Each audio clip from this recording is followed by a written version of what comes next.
സായ്കുമാർ, അത് തന്നെയാണ്. ഇത് എളുപ്പമായിരിക്കില്ല മമതാ ബാനർജി സർക്കാരിന്. ഗവർണർ ഇനി നേരിട്ട് കാണുകയാണ്, ഈ കേന്ദ്രമന്ത്രിയെ നേരിട്ട് കാണും. മാത്രമല്ല ആരോഗ്യ പ്രവർത്തകർ തന്നെ പ്രധാനമന്ത്രി ഈ വിഷയത്തിൽ അടിയന്തരമായി ഇടപെടണമെന്ന് ആവശ്യപ്പെടുന്നുണ്ട്. മാത്രമല്ല ഈ ദേശീയ വനിതാ കമ്മീഷന്റെ റിപ്പോർട്ട് കേന്ദ്രത്തിന്റെ പരിഗണനയിൽ വരുമെന്നതിൽ ഒരു സംശയവുമില്ല. അപ്പോൾ ഈ വിഷയത്തിൽ കേന്ദ്ര സർക്കാർ ഇടപെടുമ്പോൾ, കേന്ദ്ര സർക്കാരിന്റെ പരിഗണനയിൽ ഇത്തരം കാര്യങ്ങളെല്ലാം വരുമ്പോൾ ഈ സംഭവത്തിന്റെ ഗതി തന്നെ മാറും, അല്ലേ സായ്കുമാർ? റോഷ്നി, നമുക്കറിയാം, രാഷ്ട്രീയമായി നോക്കുകയാണെങ്കിൽ ബംഗാൾ പിടിക്കാൻ 18 അടവും പയറ്റുന്ന പാർട്ടിയാണ് BJP. മമതാ ബാനർജിയെ തറപ്പറ്റിച്ചുകൊണ്ട് ബംഗാളിൽ ഒരു പ്രധാനപ്പെട്ട ശക്തിയായി വരാൻ പല വിധത്തിലുള്ള തന്ത്രങ്ങൾ നോക്കിയിട്ടുള്ള പാർട്ടിയാണ് BJP. ഇപ്പോൾ ഈ ഒരു സംഭവം യഥാർത്ഥത്തിൽ അവർക്ക് വീണ് കിട്ടിയിട്ടുള്ള ഒരു ആയുധം തന്നെയാണ്. അത് പരമാവധി അവർ ഉപയോഗിക്കുകയും ചെയ്യും. തൃണമൂൽ കോൺഗ്രസും മമതാ ബാനർജിയും ആനന്ദ് ബോസും തമ്മിലുള്ള പ്രശ്നങ്ങളൊക്കെ നമ്മുടെ മുന്നിലുണ്ട്. അദ്ദേഹം അവിടെ ചാർജ് എടുത്തത് മുതൽ മമതാ ബാനർജിയുമായി നേർക്കുനേർപ്പൂരിലാണ് എന്ന് തന്നെ പറയേണ്ടി വരും. അതുകൊണ്ട് ഈ അവസരം ഏറ്റവും ആദ്യം മമതയ്ക്കെതിരെ ഉപയോഗിക്കാൻ പോകുന്നത് CV ആനന്ദ് ബോസ് തന്നെയായിരിക്കും. അദ്ദേഹം ഇപ്പോൾ അമിത്ഷായെ മാത്രമല്ല കേന്ദ്ര ആരോഗ്യമന്ത്രിയായിട്ടുള്ള കേന്ദ്രമന്ത്രി JP നദ്ദയെയും കാണും എന്ന് പറയുന്നു. അതായത് പ്രധാനപ്പെട്ട കേന്ദ്രമന്ത്രിമാരുടെ ശ്രദ്ധയിൽ കേന്ദ്ര ഇടപെടൽ തേടി സംസ്ഥാന ഗവർണർ തന്നെ ഡൽഹിയിലേക്ക് പോകുമ്പോൾ അത് കണ്ടില്ലാന്ന് നടിക്കാൻ കേന്ദ്ര സർക്കാരിന് കഴിയില്ല. അവരുടെ ഇടപെടൽ സ്വാഭാവികമായും ഈ വിഷയത്തിലുണ്ടാകും. ഡോക്ടർമാരുടെ സംഘടന IMA അടക്കം സംസ്ഥാന സർക്കാരിനെ ഇക്കാര്യത്തിൽ രൂക്ഷമായി വിമർശിക്കുന്നുണ്ട്.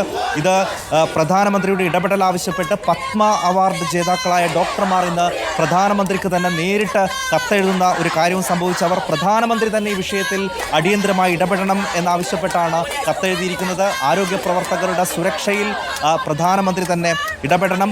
ഒപ്പം ഈ പറയുന്ന കുടുംബത്തിൻ്റെ പ്രതികരണം, അതായിരിക്കും ഒരുപക്ഷെ മമതാ ബാനർജി ഏറ്റവും കൂടുതൽ പൊള്ളിക്കുന്നത്.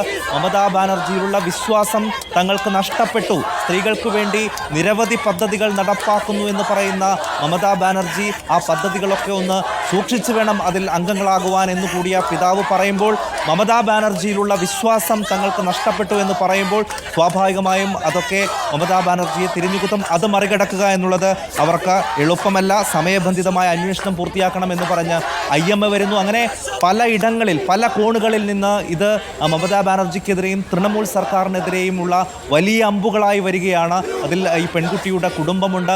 മറുവശത്ത് ഗവർണർ തന്നെ ഇത് കേന്ദ്രത്തിൻ്റെ ശ്രദ്ധയിലേക്ക് കൊണ്ടുവരുന്നു. ആരോഗ്യ പ്രവർത്തകർ എല്ലാവരും തെരുവിലാണ്. അങ്ങനെ പല രീതിയിലുള്ള പ്രതിഷേധമായി ഇതൊരു മഹാസമരമായി ബംഗാളിൽ മാറുന്നുണ്ട്. അതിനെ ഇനി എങ്ങനെ മമതാ ബാനർജി അതിജീവിക്കും എന്നുള്ളതാണ് നമ്മൾ കാണേണ്ടത്. അവിടെ മമതാ ബാനർജിയും കഴിഞ്ഞ ദിവസം സമരം ചെയ്യുന്നത് നമ്മൾ കണ്ടു. പക്ഷേ അതിന് തൊട്ടടുത്ത ദിവസമാണ് ആർജിക്കർ ആശുപത്രിക്ക് പരിസരത്ത് നിരോധനാജ്ഞ പ്രഖ്യാപിച്ചുകൊണ്ടുള്ള ഉത്തരവ് അവരിറക്കിയത്. പക്ഷേ അതിലൊക്കെ വലിയ രോഷമുണ്ടായി. ഇന്നിപ്പോൾ ഈ ഫുട്ബോൾ മത്സരം അവിടെ മാറ്റി. അവിടെ എത്തിയിട്ടുള്ള ഫുട്ബോൾ ആരാധകർക്കെതിരെ പോലീസിൻ്റെ നടപടിയുണ്ടായി. അതൊക്കെയാണ് പെട്ടെന്ന് അവിടെ വലിയൊരു സമരത്തിലേക്ക് പോകാൻ കാരണമായത്.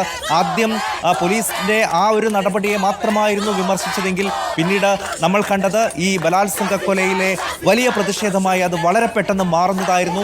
അവിടെ ഏകദേശം 60,000-ഓളം ആളുകൾ ഇന്ന് മത്സരം കാണാൻ എത്തിയിരുന്നു എന്നാണ് റിപ്പോർട്ടുകൾ വന്നത്. അവിടെ അത് ഫുട്ബോളിൻ്റെ കാര്യത്തിൽ ബദ്ധവൈരികളാണെങ്കിൽ പ്രതിഷേധത്തിൻ്റെ കാര്യത്തിൽ ഒറ്റക്കെട്ടായി തങ്ങൾക്ക് നീതി വേണം എന്നാവശ്യപ്പെട്ടുകൊണ്ടുള്ള പ്രതിഷേധമാണ്. പിന്നീടുള്ള സമയങ്ങളിൽ രാത്രി വൈകിയും കനത്ത മഴയെപ്പോലും അവഗണിച്ചുകൊണ്ടാണ് അവിടെ സമരം നടന്നത്. കഴിഞ്ഞ രാത്രിയും ഇതേ സമയത്ത് കൊൽക്കത്ത നഗരം ആകെ നിശ്ചലമാകുന്ന വൻ ഗതാഗത കുരുക്കുണ്ടാകുന്ന ഒരു സാഹചര്യമായിരുന്നു. ഇന്നും സമാനമായ രീതിയിൽ, അതായത് ഓരോ ദിവസവും ഈ പ്രതിഷേധത്തിൻ്റെ ശക്തി കൂടിക്കൂടി വരികയാണ്. ഇനിയിപ്പോൾ സുപ്രീം കോടതി ഈ വിഷയത്തിൽ എന്ത് പറയും, എന്ത് നിലപാട് പറയും? അതായത് സുപ്രീം കോടതി തന്നെ ആവർത്തിച്ച് ആരോഗ്യ പ്രവർത്തകരുടെ സുരക്ഷ ഉറപ്പാക്കണമെന്നും സ്ത്രീ സുരക്ഷ ഉറപ്പാക്കണമെന്നുമൊക്കെ പല ഘട്ടങ്ങളിലായി സംസ്ഥാന സർക്കാരുകളോട് പറഞ്ഞതാണ്. അതൊന്നും ഇവിടെ ഉണ്ടായിട്ടില്ല എന്നുള്ളത് ഒരു പ്രശ്നം. ഇങ്ങനെയൊരു ക്രൂരകൃത്യം ഉണ്ടായതിനു ശേഷവും പോലീസ് നടപടിയെ സംബന്ധിച്ച് വരുന്ന വലിയ വിമർശനങ്ങൾ, വലിയ ചോദ്യങ്ങൾ, അതിനൊക്കെ മമതാ സർക്കാർ മറുപടി പറയേണ്ടി വരും.